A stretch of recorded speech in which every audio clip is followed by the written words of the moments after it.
దేవుని దివ్య వాక్యమును. దేవుడి వాక్యమును మన వినికిడిలో దీవించునుగాక. ఆమేన్.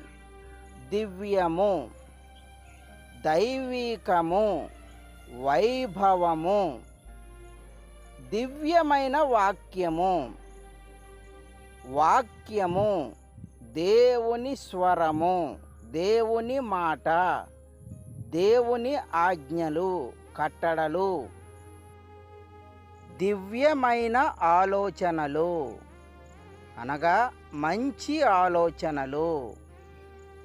వాక్యము ద్వారా మనకు మంచి ఆలోచనలు దొరుకుతాయి.